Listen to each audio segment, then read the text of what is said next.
I'm going to be talking to you about neoliberalism, and I'm going to do so based on an article that I recently read in The Guardian by Monbiot, an excellent journalist that I knew more having read a lot of his stuff about more environmental issues. And the way he starts his general introduction to the theme of neoliberalism is by talking about the Soviet Union, which clearly has nothing to do with neoliberalism. But he starts by saying this: imagine if the people of the Soviet Union had never heard of communism. In other words, the ideology that had been dominating the very foundations, not just of their economy, but also their society, was a word that nobody ever spoke of, something that people more or less knew was around, but they didn't really have a name for it. And the argument that Monbiot makes is that right now we are living in a society with an ideology that, for most of us, doesn't actually have a name. If you mention the word neoliberalism, people will look at you, probably give you a shrug and think, well, okay, he's a bit of an extremist, or he has one of these conspiracy theories about who's in control in the world. But even more importantly, most people will struggle to define it as such. And Monbiot goes on to argue that the fact that this kind of policy or this ideology is anonymous, so to speak, is both a symptom and a cause of its power. Because, do not be fooled, neoliberalism is very much part of today's society. According to Monbiot, it played a crucial role in the financial meltdown we had in 2007-2008. It has actively contributed to placing wealth and power offshore, away from the indiscreet eyes of governments, something that we've recently heard about, of course, in the Panama Papers. It has also given a contribution to the collapse of public health and education. It has helped child poverty return. And the list is very long, all kinds of awful things that, according to Monbiot, can be attributed to the ills of neoliberalism. Even Donald Trump, in fact. And the problem is that we are unarmed faced with this challenge, or faced with this oppressive ideology, because we're not really aware that it exists. We don't have a name for it. Again, that's the point that Monbiot is making. So, what greater power indeed is one that can operate namelessly, yet so effectively.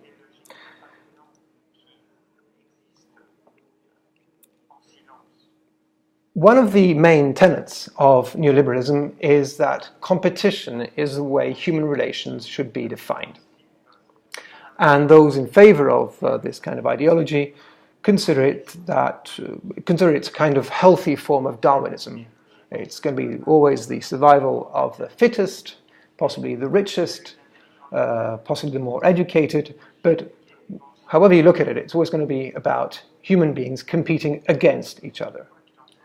And so when you have this as a starting point, then citizens are not simply human beings, they don't simply belong to a society, but they are first and foremost consumers. And they are not so much considered to be part of a democracy or a society, but rather they are considered to be people who can exercise their rights at best by buying and selling. And according to how well they do in this process, they will be rewarded or punished. They will be punished, of course, if they are inefficient. And who is the master of all this? Who decides who is to be punished and who is to be rewarded? Well, of course, it was always going to be the market. The market, which, according to neoliberalism, delivers benefits that could never be achieved by any kind of planning. And it is then a logical consequence of this that if you try and limit the market, if you try and place some kind of control or regulation on the market, then, well, you're being inimical to liberty. You're going against freedom. So, those in favor of neoliberalism, those secretly in favor of neoliberalism, because nobody mentions the word, will always say that tax and regulation will have to be minimized. Public services should be privatized because what is private is more efficient. I'm sure you've heard of that, even if it wasn't presented to you clearly as a neoliberal argument. Another consequence of this is, of course, that trade unions are basically a pain in the backside. Any form of collective bargaining will be something that will drag down market forces, will try and channel them, will try and bridle them. So it's certainly not something that you want. Indeed, collective bargaining and the work that trade unions do, in other words, representing workers, are simply considered to be market distortions that impede the formation of a natural hierarchy, natural, of course, in inverted commas, in this survival of the fittest permanent struggle. Now, equality, we would generally consider, is a good thing. We've been, most of us at least, brought up with the idea that we are to be considered equal, that where there is a lot of inequality, then societies are probably not functioning at best and people are suffering. However, for the purposes of neoliberalism, inequality is good. It has been sort of recast as something virtuous. Because if you're doing well, if you're performing well, then it's only fair that you should be rewarded. And as a consequence, of course, those who are doing less well, they will be not as well off. And not only do we accept that inequality, therefore, is a driver for a more competitive, hence a more healthy, in inverted commas, society, but also that anything that you're going to do to try and contain inequality, and indeed anything that aims for greater equality, will be counterproductive and indeed morally corrosive. Those are the words of Mumbai again. So, surely, if you've heard me speak so far, you must say, well, what you're describing sounds so awful. How did it possibly come to be? And what can we do about it?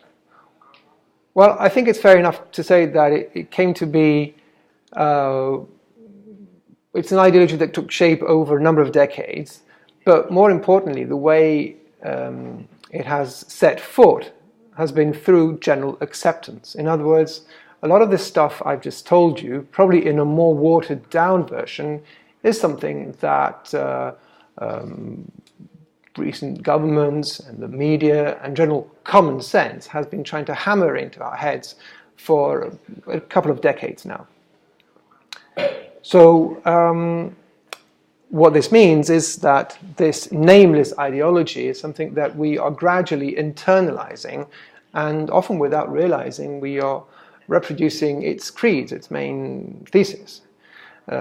So in a society in which you have inequality, you have the rich that are persuading themselves that what they have acquired, they have done so through merit, and they ignore the advantages. I don't know if you have heard the expression, which is check your privilege. Now, check your privilege means, okay, you are where you are, but where did you start off from? So if you started off in a fairly wealthy family, if you were lucky enough to have education and were educated indeed up to the level of university or even the postgraduate level, you certainly do have a competitive advantage towards other people. But this is not something that neoliberalism will take into consideration.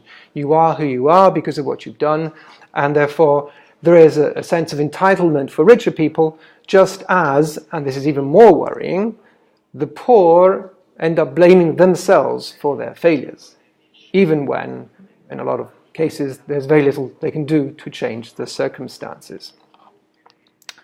Now, this is 10 minutes into my speech, but I'm sure you can make it for another 5 minutes. What do you think? Yep?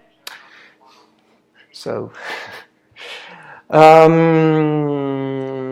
so going back to what poor people can and can't do about their situation, for example, if you're unemployed, there is a feeling, even in Belgium, for example, that you are to a large extent responsible for being without a job. And it's simply because maybe you're unenterprising, or it's because you haven't worked hard enough to convince employers that you're worthy of being employed. Obviously, it's nothing to do with the fact that unemployment is a structural part of our societies. If you can't afford to live in a decent form of accommodation, you only have yourself to blame, because you haven't got your act together, you haven't been saving up enough, you haven't been clever enough to seize the opportunity on the market when it was there. And this, of course, has nothing to do with the fact that there is a structural issue with housing, that housing is far too expensive compared to what people are earning nowadays. So you get the general idea. We only have ourselves to blame for what's going wrong, and those who are doing well for themselves should not question their privilege. They should sort of pat themselves on the shoulder, say, well done, mate, and can continue as they have done so far.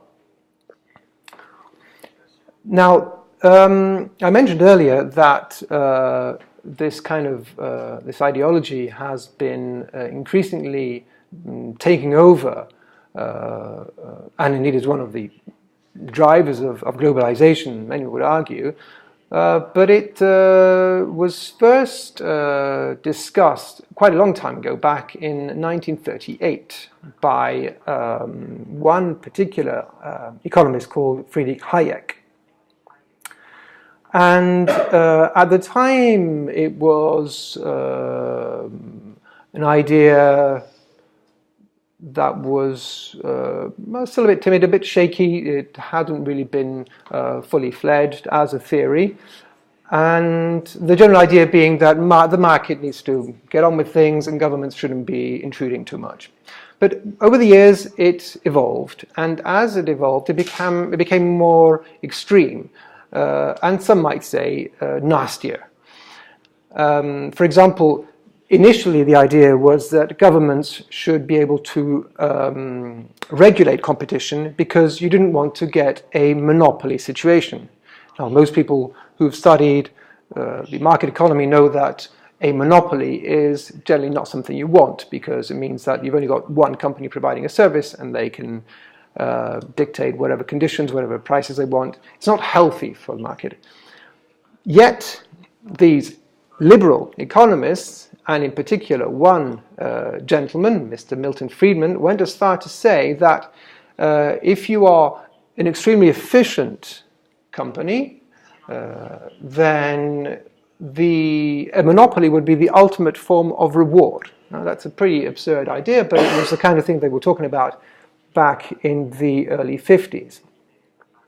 Now, what happened, as you might know, is that following the major shock of the 1920s and 1930s in the United States, what took over as an economic thought wasn't so much neoliberalism, which was still finding its feet at the time, but rather Keynes theories. And Keynes theories are miles apart from neoliberal economic theories. And so basically we were safe from neoliberalism up until the 1970s, because up until then Keynes, whose theories talk about massive investment from public bodies to jumpstart the economy, in other words, a very strong presence of government in regulating, in guiding the market so that it doesn't create too much inequality, but at the same time ensures growth, and indeed helps to create a society in which social security is plays a very important role. In other words, you have a society which starts paying proper pensions, which provides health care, which provides unemployment benefit, all that. Now, all that went well up until the 1970s, when the economies, both of Europe and the US, started slowing down. And gradually, neoliberalism set in. You might not, you probably won't remember, you might know that in the early 1980s was when you had a double whammy. You had Reagan in the US and Thatcher in the UK, and they were true champions of not just the market but neoliberalism, and that's when it all started going horribly wrong, well, at least according to some people, including myself. So I could go on for ages still, but I'm going to have to try and conclude my speech now somehow.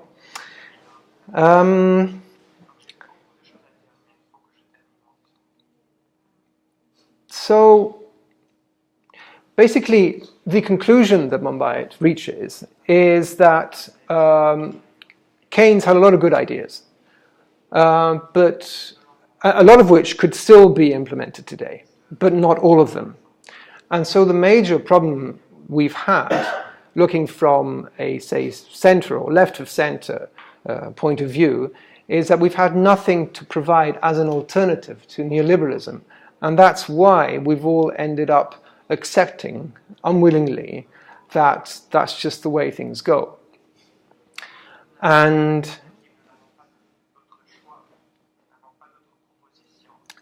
we're in a situation right now in which people might take to the streets, in which they will be protesting very vocally against a number of policies, such as all the austerity measures that have been applied throughout Europe over the past few years, and against the clear increase in inequalities, the divide between the rich and the poor, which is increasing year after year. Yet there is no alternative system that is being suggested to replace neoliberalism.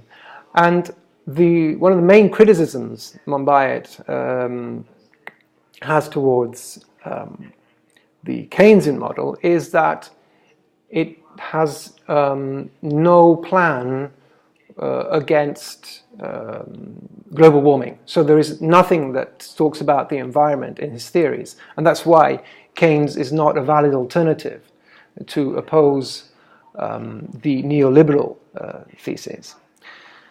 So basically, there is no alternative provided or suggested by Monbiot. He speaks of some kind of a New Deal which would be necessary, just like the New Deal that the US got back in the early 30s, some kind of master plan that economists around the world should try and be working at to find a true alternative to the current policies that are very much mainstream, these neoliberal policies, and that have caused incredible amount of damage, both economically, but also, more importantly, to the very fabric of society, and policies which I think are jeopardizing the future of generations to come. So let's hope that these economists will come up with a clever solution at some point.